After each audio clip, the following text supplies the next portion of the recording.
All right, y'all, I'm about to go on stage right here at MEX. We've got the big stage. We've got some people out there as well.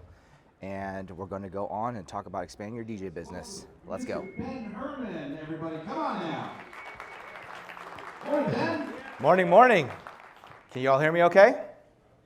Perfect, perfect. So first and foremost, I just want to start off by saying that I have nothing to sell you today, okay?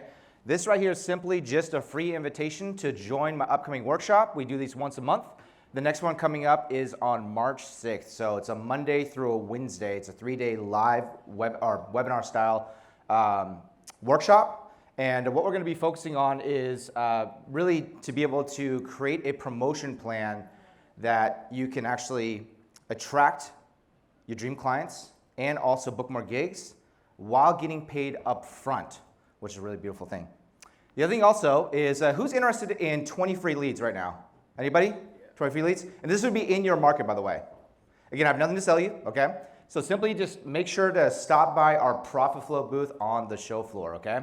And you'll be able to sign up and cash in on those 20 free leads. Now, we can't really give you engaged wedding couples, but we can give you corporate clients and school, clients as well. So principals, teachers, and that kind of stuff, okay? Perfect. The other thing also, as I mentioned, is that the workshop is all about what if you could create a promotion plan that pays you to attract dream clients and also book more gigs. So all you got to do simply is just text the number 702-919-5755 and text the word MEX. It can be capital, it can be lowercase. That's totally fine. All right, let's get into what I'm here for, which is to teach you guys all about expanding your DJ business. The one thing is that, why is it that some DJ businesses stay stuck for many years? And it's not really just even DJ businesses. There's also wedding vendors, restaurants, retail stores. Why is it that some stay stuck while others expand and grow? Have you ever wondered that? I've driven through, so I'm actually originally from California. I actually recently moved to Las Vegas, actually Henderson, which is right next to Las Vegas, just last July, so about 8 months ago. And really, there's no reason besides just increasing quality of life. Where I'm from is Northern California. It was a lot smaller of a community. And there's just less happening there, and I was ready for the big city lifestyle, right? And so one thing I noticed, though, is when I was driving through town, and you may be doing this as well, right?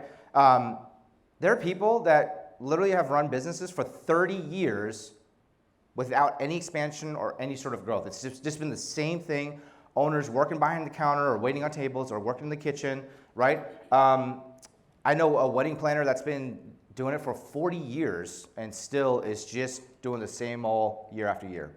Now, not here to criticize for anybody that is interested in and likes that lifestyle. That's totally fine. But I'm here to talk about how can you expand it, because a lot of folks just don't understand how to expand their business. They have the desire to expand their business, but they just don't know how to expand their business. So that's what we're going to be talking about today, okay? So one thing I guess I should be asking about real quick is who is this guy and why should I listen to him, right? Probably some stranger to you guys. So let me go ahead and talk about a little bit of my experience. So one is I've been a DJ for over 20 years, going towards 25 years now. I just interviewed Joe Bunn, and I just found out that he has DJed longer than I've been alive, which is kind of crazy. So I'm 36. I think he's DJed for over 40 years, which is crazy. In addition to that, also, I generate multiple 6 figures a year on autopilot. So I am no longer involved in my DJ entertainment company that's in Northern California. I'm now actually, I've gotten into more of the coaching field, teaching DJs how to do and replicate what I was able to create in Northern California, okay?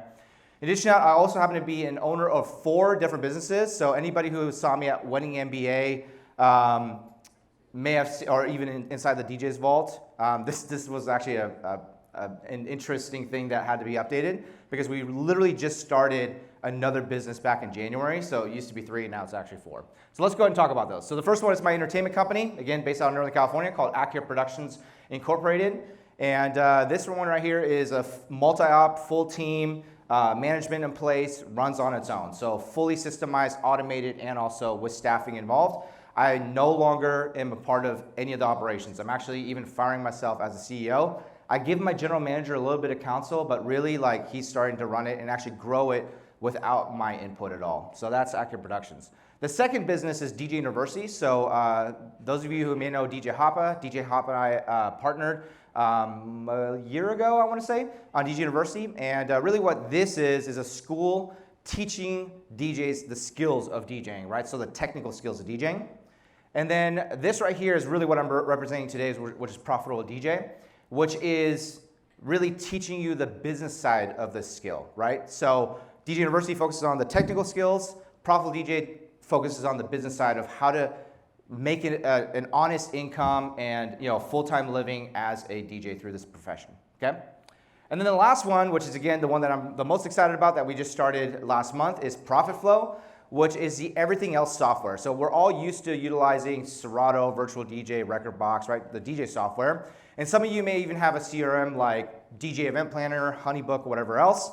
This is the everything else CRM, right? So a lot of these CRMs are missing out on a full robust phone system with phone recording. So if you hire a sales staff, you actually want to be able to record your phone calls so you can listen in, provide them feedback, they can listen on their own calls as well, right? It's also good for quality assurance just in case the client or the prospect didn't remember something, you can send them a recording, right? A unified inbox. So up until this point, we've been using Zendesk, which is a commercial size platform for email, like a shared inbox for your team. And so as you scale your business, it becomes really challenging, unifying the communication between social media, right? I mean, people are DMing us on social media, they're calling us, they're text messaging us, they're emailing us, and we have to log into all these different platforms versus just having one single solution, one single login, one unified inbox, DMs, emails, text messages all come into one place. And then it even matches up the contacts. So if they DM you and they email you, guess what people use to log into their social media? Their email address, right? So it actually then merges that contact into one contact. So that way you have one conversation thread per prospect or per customer. There's so much more. I mean, think about it. To stay relevant in this industry, we have to be on social media, right? And to log into all these different platforms, TikTok, Facebook, Instagram, right? Twitter. It's just a ton of time. It's a ton of waste of time of logging in, figuring out captions, copying and pasting, uploading, and so forth. Versus inside of ProfitFlo, you can actually have everything inside of a social media planner pre-scheduled out for the entire month. It might take you 2 to 3 hours to schedule the entire month, but you have all the posts pre-scheduled all in one single place. There's so much more: website builder, email, SMS marketing, all that kind of stuff. So feel free to stop by the ProfitFlo booth. I think the show floor opens up at 11 o'clock today. And we're going to give you 20 free leads in addition to also a free mini course that teaches and trains you how to convert those leads into paying customers, okay? So check out the ProfitFlo booth. All right, perfect. So that's really my 4 businesses. In addition to that also, I've had the honor of mentoring hundreds of DJs all over the world, which is by far the most fulfilling. So that's really what I've been focusing on. In the beginning, my first passion was absolutely DJing, right? My first love was the Technics 1200s. And actually, I don't know if you guys remember the Vestax 07 Pro mixer. Anybody? Anybody? Am I dating myself? Okay, a little bit, a few of you. So, but since then, really, I really started falling in love with playing the game of business and then mentoring folks and empowering them now to be successful as well, to put food on their table, to be able to buy that home that they want, to go on that vacation that they want, and also feed their entire team and do the same for them as well, right? All right, and then if that's not impressive enough, there's a bunch of different places I've been featured in as well. All right, so let's go ahead and talk about the results that we've been able to achieve, which is really awesome, just to kind of build a little more trust. So one, as I mentioned, is that I am no longer involved with any of the operations inside my DJ entertainment company. In addition to that also, our DJ entertainment company, because we were trying to figure out an innovative way. So one thing that happened is, I want to say for close to a decade, I was a solo DJ. In the beginning, my start was really in the nightlife scene. So I actually, was a nightlife promoter, put on big time concerts, did nightclub circuits across California. And then I started getting really burned out because it was just like, I looked like I was successful on the outside, but like I was still broke and just like out of time on behind the scenes, right?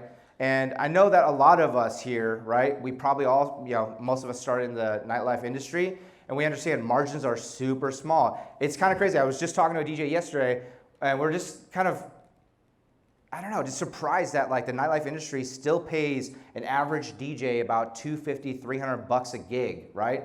I mean, when I first got started back in the early 2000s, people were paying that, right? So like nothing has really changed there. In the private event industry though, you're seeing like the prices just raise and raise and raise. Like last year in 2022, we raised our rates by 25% across the board, and we even increased our sales conversion rate by another 5%, which is incredible, right? Because usually when you raise your prices, your conversion rate might take a hit a little bit, but we were able to actually increase both, which is really amazing, right? So what we've been able to do is how do we systemize the training process? Because I tried to do what a lot of folks talk about in our industry, about finding experienced DJs, hiring them. I just found that a lot of times it just didn't work out for our company specifically. A lot of times it came with old bad habits that were really hard to untrain. In addition to that, a DJ that was already used to being a solo op, that was used to taking home 100% of the check, it was really challenging for them to take the pay cut because they didn't do the business math of understanding, hey, there's actual overhead to running a business, right? And so a lot of times these folks would quit and it just didn't work out. So we ended up going back to the drawing board, and we actually ended up hiring folks that had absolutely no experience at all and trained them within just 2 months or less to become professional DJs within our company that scored 5-star reviews on repeat for all of our wedding and private events, right? And so it's just a fully systemized training process. And then we were able to automate that where we actually recorded a course. So that way now my manager doesn't even have to fulfill the trainings anymore. He goes, hey, congrats on the job. Here's your login. Go ahead and study on your own. You can come into our warehouse. We have a fingerprint reader at our office. So literally all of our employees have 24-hour access. We have a nice big warehouse space where they can set up the gear. We provide them with an iPad. They watch the training. They're setting up the equipment, learning how to plug in, learning how to wrap wires and all that kind of stuff, all on autopilot, which is really amazing. All right. In addition to that, also, we occupy a 3,500 square foot space. This one is kind of a vanity metric. It's kind of a fluff, but to me, it's really special because as most of you, right, we all have dreams. We all have aspirations for our DJ business. And the one thing is that, I just dreamt about, man, how cool would it be? I mean, again, I started back in middle school. How cool would it be to DJ in front of my peers in high school, right? And then it became a reality. Then I was like, how cool would it be to be able to DJ a big nightclub? Then it became a reality. How cool would it be to be able to tour the state? Then it became a reality. How cool would it be to be on radio? Then it became a reality, right? And another one of my things on my bucket list was to occupy a big office space. And this office space actually has a DJ studio built out, a video recording studio, of course, multiple offices for our staff, a large training conference room area, and also a warehouse as well. So we feel super blessed. In addition to that also, we were able to grow our company by 33% last year. And again, I wasn't involved. So I literally fired myself from my company January 1st of 2022. So I was no longer involved in the company. And my general manager and our team was actually able to still grow the company by 33%, which I thought was really impressive. So it's more giving credit to them. In addition to that also, my general manager decided to expand our company. So we're now expanding to the neighboring community. And again, it's not something that I decided. We literally have a team that is making decisions on their own. So it's just really, really incredible. In addition to that also, ProfitableDJ, we actually have a licensing program. So we call it the Licensed Partners. And what it is pretty much like we're taking what we built at Accurate Productions, all the systems, automations, everything. Not just a playbook, but literally if you were to think of like just short of a franchise, we're literally handing that over to DJs now, okay? Now there's an exclusivity clause in there where like we give 100-mile exclusivity in each market. So once a licensed partner commits to that market, they have 100-mile exclusivity in their market. So nobody else can gain access to the system, right? And the thing is that we just started this back in 2022, premature. So like on the DJ University side, we're just running different workshops and boot camps, and I had the pleasure of meeting, I'm going to call him out. I don't know if Greg's here. Is Greg here? Greg, what's up, man? Yep, so Greg's one of them. Sam from Toronto, Canada, he's unfortunately not here today. They both were so sold on it, and I was just like in the middle of a coaching session, I was like, hey guys, I'm thinking about doing this. What are your thoughts about it? And they're like, man, sign me up. And I was like, I wasn't planning on starting it until like late 2022. This was again 2019. When we were talking about it, and they're like, dude, you need to get this started right away. So we ended up like pushing up the timeline to the first quarter of 2022. Progress over perfection, that's what we believe in here. And the results have been so incredible because I knew that it worked in Northern California. I didn't know if our systems were going to be able to be fully replicated and create the same exact results or better in a totally different market, right? And so things that Greg in Montana was able to experience, or I think of Larry. Is Larry here? Larry? No. Gotcha. I know he's at MEX. He's out of Washington, D.C., right? Sam out of Toronto, Canada. The second that they were able to turn on some of these systems, it didn't take a week or a month. It literally could happen within 24 hours that these results would start kicking in. And it was just like mind-blowing. So of course, as we ran this test and we saw people actually getting results, that's where our confidence just skyrocketed through the roof. And we're like, okay, we can actually sell this across the nation now. So that's what we're doing now. And so again, I know Greg, for instance, he 4X'd his company last year. I know Larry said he 3X'd his company last year as well. So again, this is this license partnership, we started officially in March. So it's less than a year old, and people are just getting insane results, which is amazing, right? So it's just kind of cool to be able to showcase that, because it's not about just like, hey, I was able to empower myself to become successful with my DJ company, but we're actually able to take this knowledge and share it with others and replicate the results. That's what's really what I wanted to highlight here. And lastly, ProfitFlo, the company that we founded just last year, is already on a $1 million run rate in a matter of 3 months, which is super incredible. So the fastest company that I've grown so far. All right, so let's talk about the 3 lessons, the 3 main lessons that you can take away that I thought about when it came down to distilling it to what are the things that I can teach that I attribute the biggest things to my journey of success in being able to scale a business, right? So the first one is successful people understand how to use leverage, okay? So leverage comes in 3 different forms in my opinion. Of course, there's other opinions out there as well, but 3 main ways that you can leverage. The first one is going to be to use other people's time, right? That's the most traditional way. If you think about, you may be working for an employer at the moment, right? So your employer is using you as leverage to be able to fulfill whatever they're trying to fulfill, the mission that they're trying to accomplish, right? So utilizing other people's time is a way to be able to have a larger output than just your own, because you only have the same 24 hours and the same amount of bandwidth and energy in a single day, right? So when you can actually replicate it by hiring folks and empowering other folks to now contribute towards your mission, now you can get to places a lot faster, right? And so Archimedes said, give me a lever long enough and a fulcrum on which to place it, and I shall move the world single-handedly. So let me go ahead and say that again, okay? Give me a lever long enough and a place on which to place the lever, right? And I shall be able to move the world single-handedly. Let me give you another illustration. So another illustration would be, let's say we're trying to move a large boulder that's way larger than yourself, right? You could try to push against that boulder yourself. You're gonna, of course, burn up a ton of energy, right? And break out a sweat. And you may not even be able to budge that boulder by yourself, right? But now we could take a steel rod, place it on another rock, right? And now try to push down on the lever on one side and hopefully influence that boulder to move a little bit. But guess what? You're still utilizing your own energy, right? And a ton of energy at that. Now, what about if we were to take a crane in the situation or a bulldozer, right? Now I could sit in a chair and I could single-handedly maneuver this machine that moves the boulder nice and easy, right? And that's the power of leverage, okay? So here's the thing. How many of you are multi-ops? Decent amount. So you guys already understand that, right? How many of you are full-time? Decent amount too. Awesome. What about part-time? Great. And then what about just hobbyists? No judgment here. Anybody like not making money at DJing yet and just kind of practicing? No? Okay.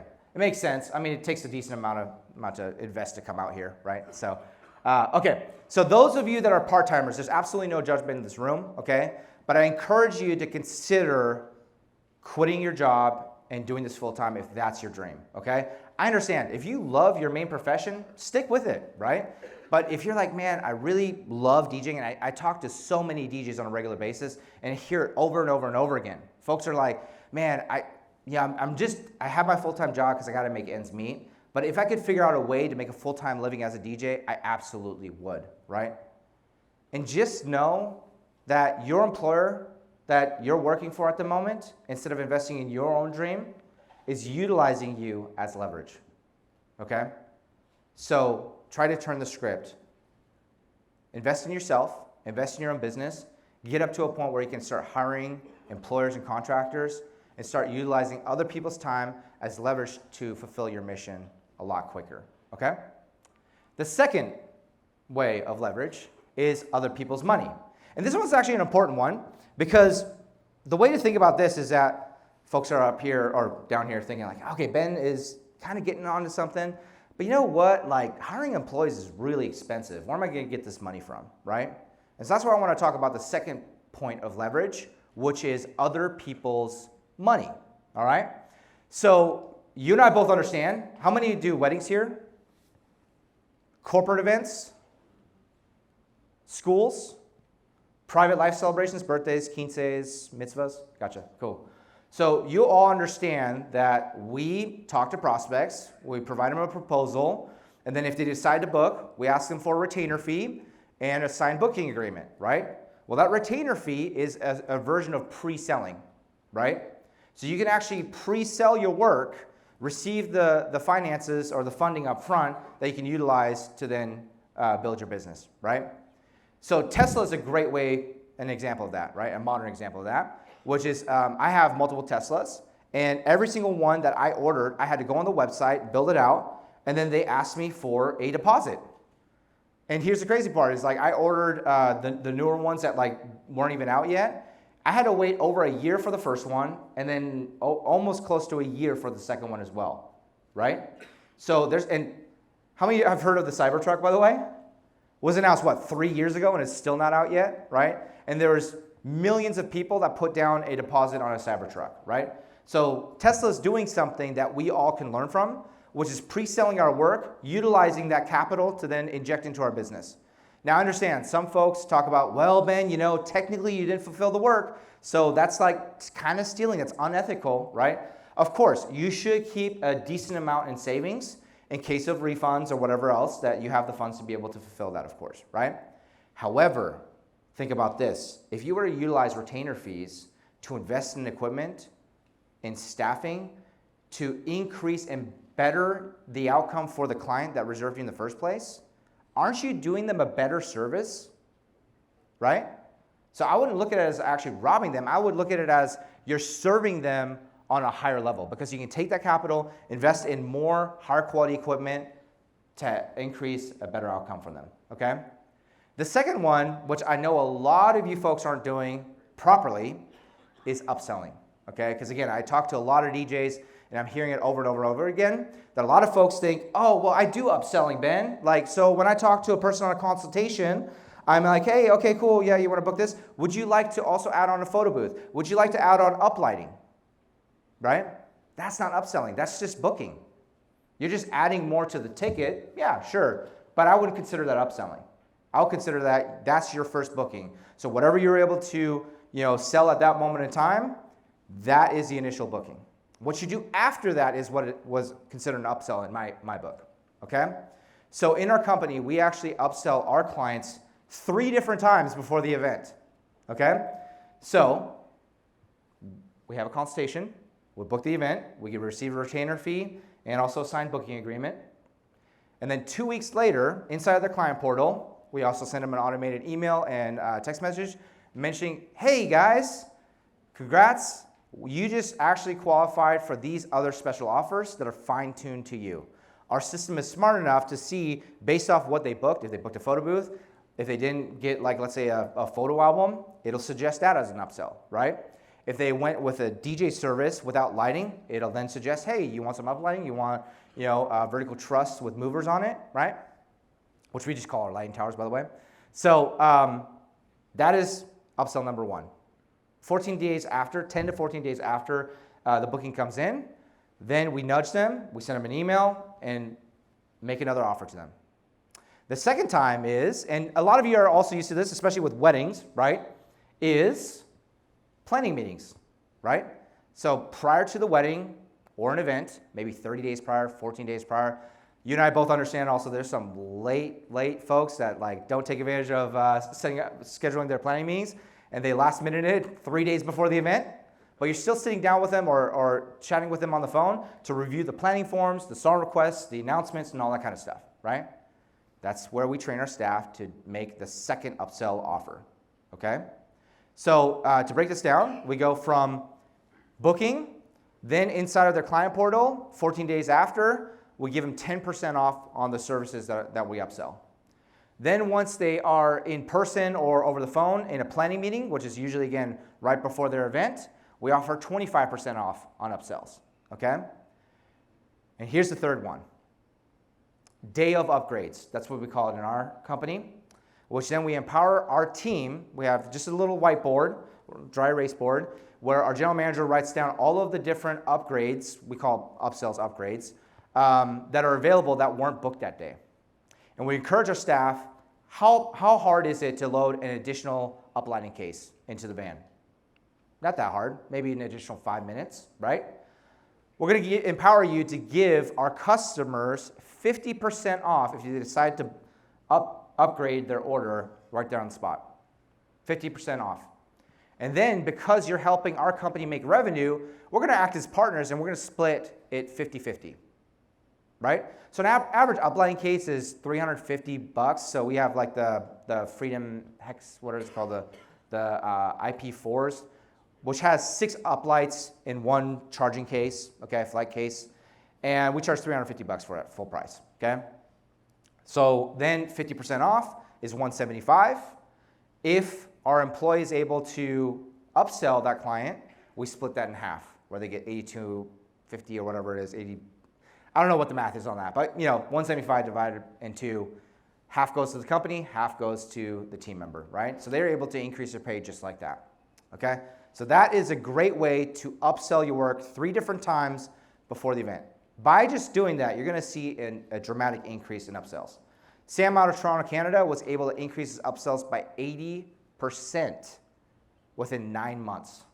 Just 9 months, he was able to increase his upsells by 80%. And he's a 6-figure multi-op. So imagine, we're talking about tens of thousands of dollars that he left on the table before, okay? So definitely take that one home with you. And then once you're able to pre-sell and upsell, now you have all this cash that you now can go ahead and recruit a team and start training them in the off season. So a lot of our licensed partners are actually in the hiring phase right now, right? We all understand usually around May is when the peak season starts ramping up. So again, our training system trains folks within 2 months. So they have plenty of time to be able to train them, assign them to events, to shadow, and that way they're ready to go for the season, okay? All right, the third way of leverage is automation, right? And I would say utilize this one first because yes, hiring folks is more expensive, right? Utilizing automation, you can actually replace some of the things that the humans have to do with software, with technology, right? So a lot of you folks that are maybe wanting to follow up with leads or post-booking. So let's say a client just books for their event. There's a ton of things that you want to stay in contact with them on reminding them to fill out the song request forms, the planning forms, and so forth, to schedule their planning meetings, right, prior to the event and that kind of stuff. Maybe to pay their past due invoice, right? All this kind of stuff with a smart CRM. Most average CRMs in our industry now have auto replies where you can pre-schedule these based off triggers, right? So let's say if the event date is on XYZ, right, you're then pre-scheduling that email to shoot off 30 days prior to their event, right? So utilizing automation is a great way. Instead of manually writing every single text message, every single email, right? You can utilize technology to replace that. There's so many other ways to utilize technology, right? And again, ProfitFlo is a great way, so go ahead and check out the booth and we can teach you and show you all the different ways that we can do that with social media planning and everything else, okay? But utilizing automation is a great way to be able to get rid of some of those time-sucking tasks that we otherwise would have to do. Because, mind you, customer service is important. It's absolutely necessary. We can't just skip it because we feel like it because we want to scale our businesses. But at the same time, if you're focusing on replying to every single email, if you're focusing on taking every single phone call, you're not, as a business owner, focusing on the things that will actually move your business forward, scale your business to the next level, okay? The hardest thing in my career as a DJ was to fire myself from my team as a DJ, because I love working events. I mean, that's the whole reason why I started DJ business in the first place, is because I absolutely am passionate about DJing, right? But I knew the longer that I stayed in the field, the longer that I was working events, the more time I was sucking away from being the CEO and focusing on the right things that a CEO needs to focus on to scale my business to the next level, right? Here's another thing that was so eye-opening. It's another thing that I would encourage you guys to do. If there's any sort of local community wedding mixers, like wedding professionals mixers, or event industry mixers, go around in the room and just chat with folks and be like, hey, how's business? Blah, blah, blah, right? If you had a magic wand, ask them this question. If you had a magic wand, how many bookings would you like to have before the end of this year? What's your dream number, right? I was so surprised because there were vendors that I looked up to that seemed to be, more established. They had way more years in the game than I did. They just had a bigger reputation than we did. And on average, folks would say 20 to 30 events a year. And here I'm thinking like, man, we do 150 weddings in just one season alone. And that was like years ago. So why is it that some businesses stay small while others scale? And the only thing I could attribute to is by utilizing leverage. By being able to delegate my time out, because we all only have the same 24 hours in a day, right? By being able to buy my time back so I can focus on things that will actually move my business forward. Okay? You guys getting a lot from this so far? Perfect. Let's talk about the second lesson that I learned, which is upgrading your belief. Now, here's the one thing, is that when I first got into this, who's heard of Tony Robbins here? Thought leader, right? So I bought his books, I watched his things, his seminars on YouTube, and similar people that were like rah, positive energy, it's all about mindset and so forth. And in the beginning, I kind of didn't take it serious because I was like, man, it seems a little cheesy and it's not very tangible, right? The other thing also is that, I kid you not, I read this book and it talked about, because I don't come from an entrepreneurial family, okay? I lived in a trailer park at one point in my life. That's where my dad lived.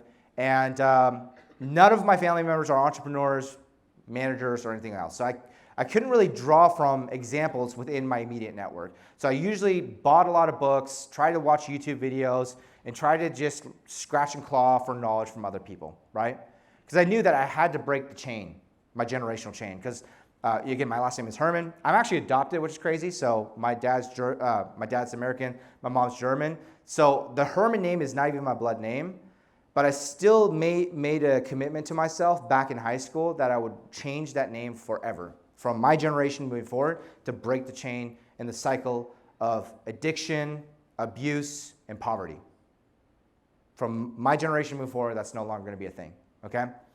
And so, again, learning from Tony Robbins, for instance, I was just like, you have to believe, right? I read this book, and it talked about, hey, if you don't feel like a leader, go ahead and step into the bathroom, look at yourself in the mirror, and tell yourself you're a leader until you feel like a leader. And I kid you not, I was that desperate, I actually did that. I'm a leader. I felt so stupid and so embarrassed. But luckily, I wasn't married. I was a single bachelor at the time, so nobody really saw it.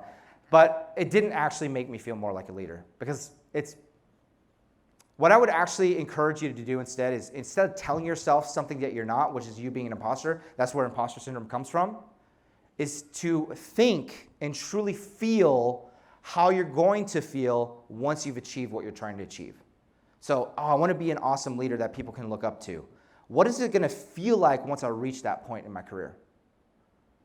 I want to be a multi-op DJ company that has a book calendar with 10 plus DJs and so forth working for me. What is it going to feel once I achieve that?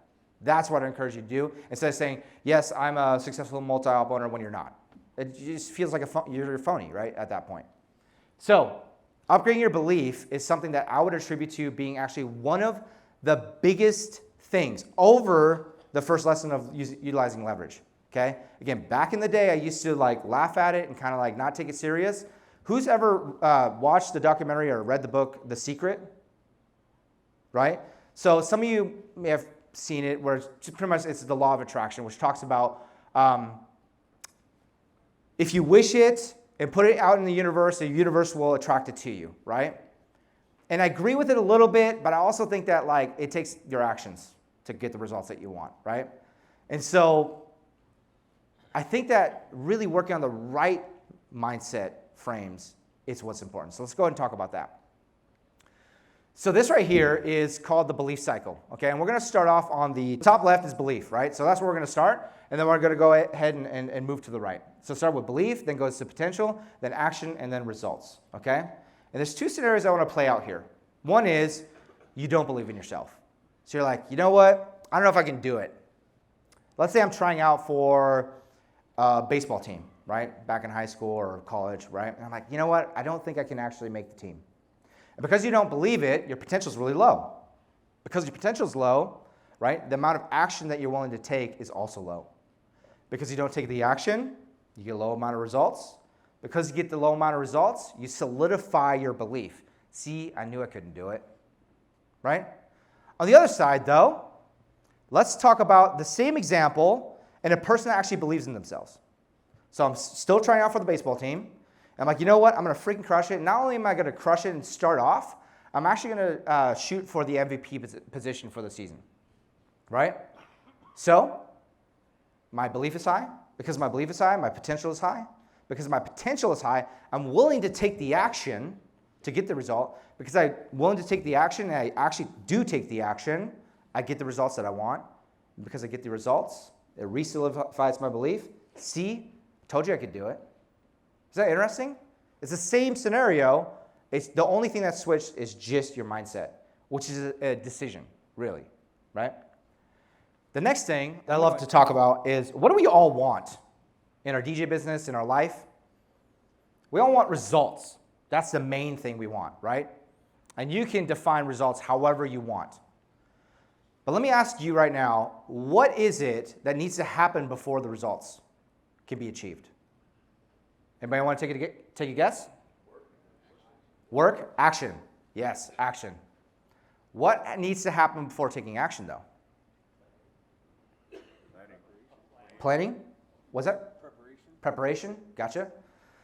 Which is interesting that you guys both said planning and preparation, because a lot of people says an idea, a thought, right? What actually happens before an idea or thought, and I would say plan, right, is similar to that, is a feeling. So you have an idea or a thought that gives you a feeling, and based on the feeling that you have, you're willing to either take action or not take action.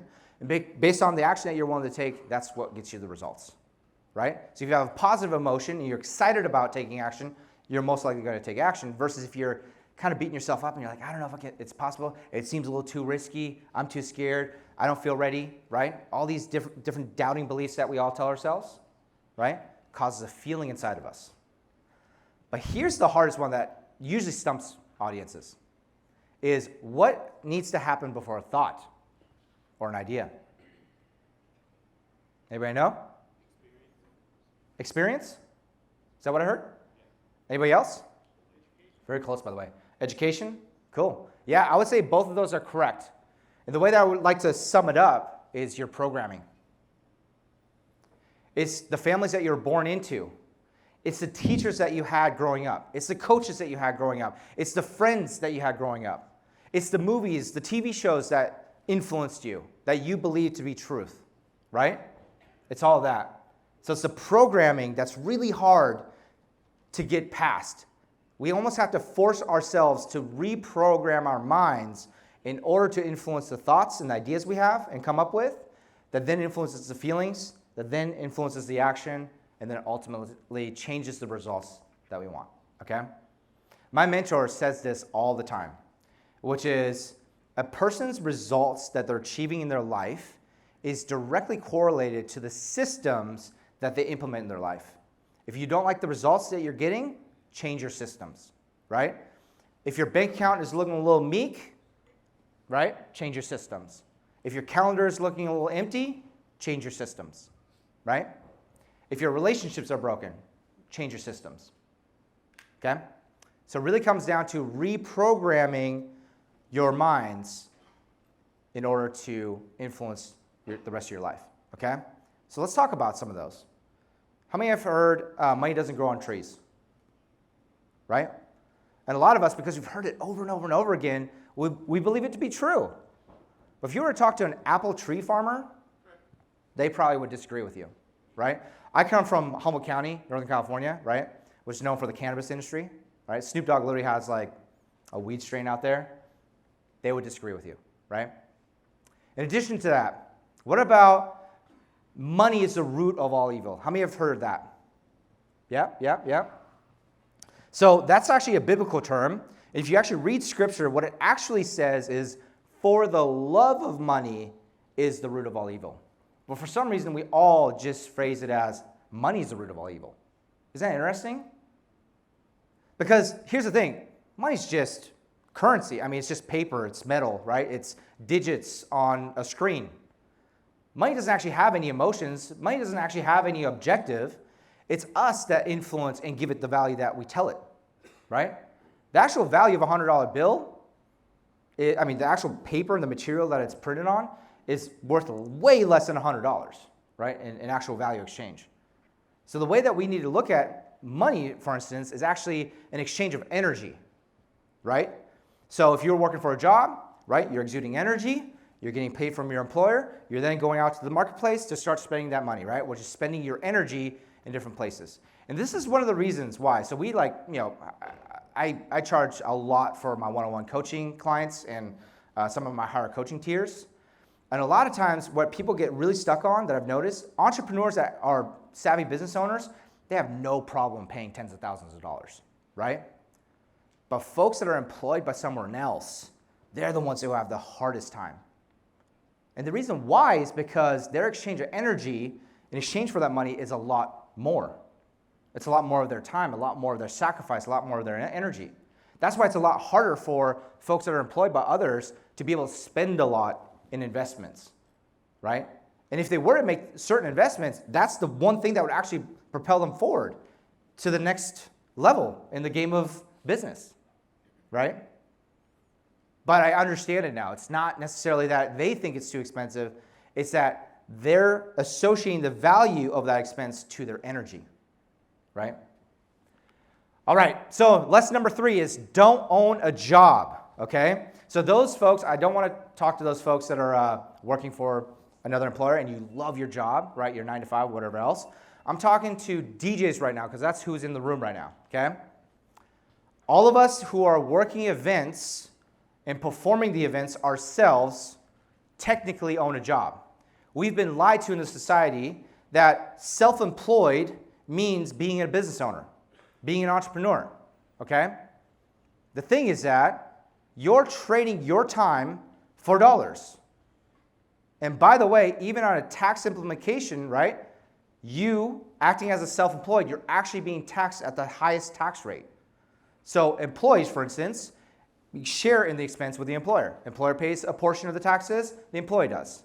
You as self-employed take on both sides, the employee side and also the business owner side, right, the employer side. So you're actually paying a higher tax rate based off that, right? Technically speaking, because again, your tax rate is your tax rate, but you're also paying the employer side, if that makes sense, as a self-employed, all right? So why is owning a job such an issue? Let's talk about it. So again, hate to break it to you, but you own a job, not a business. If you're DJing as a solo op, or even if you do own a multi-op and you're still working events, you technically own a job still. Even if you're not working events and you're still working within your company, you still own a job. You're just the manager, the CEO, right? Instead of being the true business owner. Think of a football analogy. I'm not really that into football, but here's an analogy. There's the players on the field, there's a coach on the sidelines, right? You understand the coach on the sidelines still is a person that owns the job, right? The owner is actually in the owner's box. They're not participating in part of the game, they're just watching their investment, right? So, one is, a job is not sellable like a business, okay? Here's the sad truth, that 70% of small businesses in the US never end up selling, right? Business owners are like, you know what, I want to get out of this, I want to try to sell it. They've tried to put the value on the customer list, their equipment, their time and sacrifice. And savvy investors look at it as like, okay, but if you're required to work within the business, I don't have an investment because I'm not going to replace you. I'm just looking to invest in an asset that produces more income, right? So that's the reason why most small businesses end up not selling, and they end up going to the grave with the small business owner. In addition to that, also, let's talk about the bust factor. Anybody hear about the bust factor before? Most people have a bust factor of 1, which means how many buses can hit someone in your company before the business goes extinct. I know, it's a dark analogy, right? What's up, Mike? How's it going? Thanks for coming, man. Right? It is pretty dark, for sure. So here's the thing. Most of us that are the business owner, the CEO, which usually stands for Chief Everything Officer, right? The second that the CEO gets hit, boom, business is done, right? Now, if you have team members that work events and you have a manager in place and you're the owner, now you've increased your bust factor by 2, maybe 3, you can consider it, right? Because I guess your employees could still work the events, but they may not be able to manage the business anymore, right? So our sole job as business owners is to increase our bust factor, which is viewed as an insurance policy, right? It's a redundancy. The more that you can, backups you can put in place, I mean, we all understand this, right? You want to make sure even with your DJ equipment, when you're working events, you want to have backups ready to go because equipment fails, right? Same goes with our business. We want to make sure that we have backups in place so that way our business can survive the bust factor, okay? And the next up is also you dramatically increase the value by removing yourself from your business, okay? Because now it's viewed as an actual asset that can stand on its own versus, again, just an entrepreneur owning their own job, okay? So the sad truth is most of us started a DJ business to achieve financial and time freedom. However, most of us end up staying trapped inside of our businesses, right? I hope that really sinks in. So that's all I've got for you today. I just want to remind you guys real quick, if you want 20 free leads, corporate, school, that kind of stuff, make sure to hit up the ProfitFlo booth on the show floor starting at 11. And then in addition to that also, if you're interested in learning how to create a promotion plan that pays you upfront to attract dream clients and also more bookings, I'm running a workshop on March 6th and once a month. So go ahead and text that number, which is 702-919-5755. In addition to also signing up for this free 3-day workshop, which is usually $97, by the way, you'll also receive all these bonuses. So our profit calculator, marketing calendar, secret revenue formula, hyper focus tracker, the ProfitDJ blueprint, and also predictable leads masterclass. Okay?